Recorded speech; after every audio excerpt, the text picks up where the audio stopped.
మంచి మార్గాలను ఎవరు చెప్పినా వినాలి, కానీ చెడు మార్గాలను సొంత వారు చెప్పినా వినకూడదు. గుర్తుంచుకోండి, విధిరాతను సైతం ఎదిరించగల శక్తి మనం చేసే పనులకుంటుంది. మంచి పనులు చేస్తే నీ విధిరాత ఎలా ఉన్నా ఏదో ఒకరోజు ఖచ్చితంగా నీకు మంచి జరుగుతుంది. కానీ చెడ్డ పనులు చేస్తూ పోతే నీ విధిరాత ఎంత గొప్పగా ఉన్నా ఏదో ఒకరోజు పతనం మాత్రం తప్పదు. అందుకే విధిరాత కన్నా కర్మఫలం ఎంతో గొప్పదే. అర్థమైందనుకుంటా. ఎదుటి వారిని ఏడిపించడం ఎలాగో నీకు తెలిస్తే నిన్ను ఏడిపించడం ఎలాగో ఆ భగవంతుడికి తెలుసు. కర్మ సిద్ధాంతం ప్రకారం మనిషి చేసే ప్రతి చర్యకి ప్రతిఫలం తప్పకుండా అనుభవించి తీరాల్సి ఉంటుంది. మంచి కర్మలకి మంచి, చెడు కర్మలకి చెడు. నువ్వు చేసే పుణ్యాలను నువ్వు మర్చిపోయినా ఆ భగవంతుడు మాత్రం ఎప్పటికీ మర్చిపోడు. నువ్వు చేసే పాపాలను ఆ భగవంతుడు మర్చిపోయినా కర్మ మాత్రం ఎప్పటికీ మర్చిపోదు. గుర్తుంచుకోండి, కోపంతో ఏమీ సాధించలేవు. అయిన వారిని కానివారిగా చేసుకోవడం తప్ప గర్వంతో కూడా ఏమీ సాధించలేవు. అందరిలో ఒంటరిగా మిగలడం తప్ప. తప్పు మనది కానప్పుడు ఎవ్వరికీ తల వంచాల్సిన పని లేదు. కానీ తప్పు మనదైతే మాత్రం క్షమాపణ చెప్పడానికి వయస్సుతో నిమిత్తం లేదు. అర్థమైందనుకుంటా. అన్ని రోజులు మనకు అనుకూలంగా ఉండవు. మనది కాని రోజు మనం మౌనంగా ఉండాలి. మనదైన రోజు అన్నిటికీ సమాధానం చెప్పాలి. గుర్తుంచుకోండి, తల్లిదండ్రులు చేసిన పాపాలు పిల్లలకు వస్తుందా అంటే అది ముమ్మాటికి మూఢనమ్మకమే. ఎవరు చేసిన కర్మ పాపం లేదా పుణ్యం వారు ఒంటరిగా సొంతంగా అనుభవించక తప్పదు. ఎందుకంటే వారి పాపపుణ్యాలు వారికి మాత్రమే పరిమితం. తల్లిదండ్రులు చేసిన పాపం పిల్లలకు సంక్రమిస్తుంది అనడంలో ఏమాత్రం నిజం లేదు.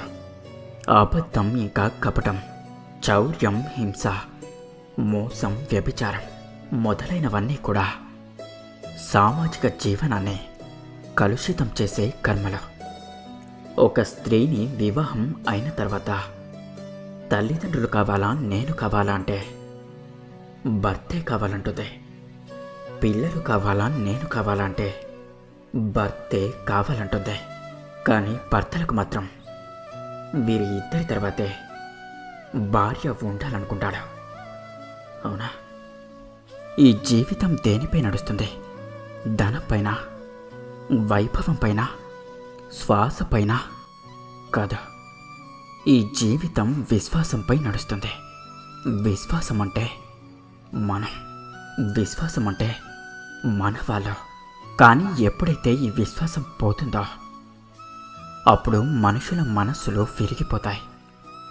దాని తర్వాత వారు ఏమీ చేయలేరు. అప్పుడు అలాంటి సమయంలో మనం ఏం చేయాలి? 3 పనులు మీరు చేయాల్సి ఉంటుంది. మొదటిది ప్రేమ. మిమ్మల్ని ఎవరు ప్రేమిస్తారో, మీరు ఎవరిని ప్రేమిస్తారో కారణం ఏదైనా కానీ క్షమించమని అడగడంలో ఏమాత్రమూ సంకోచించకూడదు. ఇక రెండవది విశ్వాసం. ఎవరైతే మిమ్మల్ని ప్రేమిస్తారో, ఎవరైతే మిమ్మల్ని నమ్ముతారో వారి యొక్క నమ్మకాన్ని ఎప్పుడూ చెరపకూడదు. ఇక మూడవది తోడు. ఎవరైతే మిమ్మల్ని ప్రేమిస్తారో, ఎవరైతే మిమ్మల్ని నమ్ముతారో వారి తోడు మీతో ఎప్పటికీ ఉంటుందని నమ్ముతారో వారి దగ్గర మీరు ఎప్పుడూ ఏది దాచిపెట్టకూడదు. ఈ 3 కార్యాలు చేయండి. అప్పుడు జీవితంలో మీరు ఎంతో సంతోషంగా ఉంటారు. గుర్తుంచుకోండి, నేను మానవ రూపంలో జన్మించాను. అలాగే అన్ని కార్యాలను ఇదే రూపంలో చేశాను. కానీ ఆశ్చర్యమైన విషయం ఏమిటి అంటే, ఈరోజు కూడా తనకి నేను సహాయం చెయ్యాలి అని ఒక మనిషి వచ్చి నా ముందు చేతులు జోడించి ప్రార్థన చేస్తాడు. మీతో ఒక విషయం చెప్పాలని అనుకుంటున్నాను. నేను అందరికీ సహాయాన్ని చెయ్యలేను, కానీ నేను తప్పకుండా నేర్పించగలను, జ్ఞానాన్ని ప్రదానం చేయగలను. ఎలాంటి జ్ఞానం అంటే, దాని ఆధారంతో మనిషి ఏదైతే చెయ్యాలి అనుకుంటున్నాడో దాన్ని ఖచ్చితంగా చేయగలడు. అది మంచి కార్యమైతే గనుక, ఎప్పుడైతే అసురుడైన కంసుడు గోకులాన్ని పాలించి ప్రజలందరినీ బాధ పెట్టినప్పుడు నేను ఎవరి సహాయము కోరలేదు. నేను అక్కడే నిల్చున్నాను. అలాగే నేను తనని ఎదిరించాను. నేనొక చిటికెన వెలితో గోవర్ధన పర్వతాన్ని ఎత్తానని అందరూ చెప్తూ ఉంటారు. కానీ ఏంటంటే, అక్కడ నేను ఒక్కనే ఉన్నానా? అస్సలు కాదు. నాతో పాటు చాలామంది గోకులవాసులు, అలాగే చాలామంది పరసానవాసులు ఉన్నారు. మేమందరం మా చేతుల్లో ఒక అస్త్రాన్ని తీసుకున్నాం. దాని మనోబలం, అలాగే దాని తోడు నాతో పాటే ఉన్నాయి.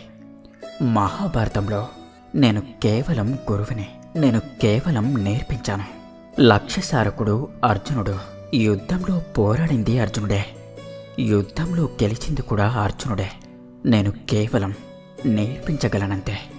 చివర్లో మీరు కేవలం ఏం అర్థం చేసుకోవాలి అంటే, ఈశ్వరుడు అన్నీ చెయ్యడు అని. చెయ్యడమే మీ పని. ఈశ్వరుడు కేవలం ఆశీస్సులు మాత్రమే ఇవ్వగలడు.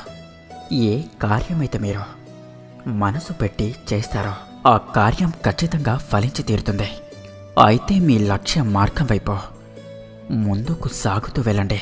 చైతన్యంతో, వివేకంతో, మీ మనస్సాక్షితో పాటు మీ కలలు ఏవైనా సరే, మీ లక్ష్యం ఏదైనా సరే ఖచ్చితంగా ఫలించి తీరుతుంది. గుర్తుంచుకోండి, నీకంటూ ఈ ప్రపంచంలో ఎవరున్నారు? నవ్వుతూ సమాధానం చెప్పు. సమయం బాగుంటే అందరూ నీ వాళ్ళే, లేదంటే ఎవరూ లేనట్టే. నీకు బరువు అనిపించినా, బాధ అనిపించినా సమయంతో పాటు ముందుకు కదలాల్సిందే. ఇక్కడ నలగవలసిందే, నడవవలసిందే, నేర్చుకోవలసిందే. నీకు నువ్వు మాత్రమే. ధైర్యంగా ఉండండి. ఇక అందరూ నాతో పాటు ప్రేమతో ధ్యానించండి. రాధాకృష్ణ.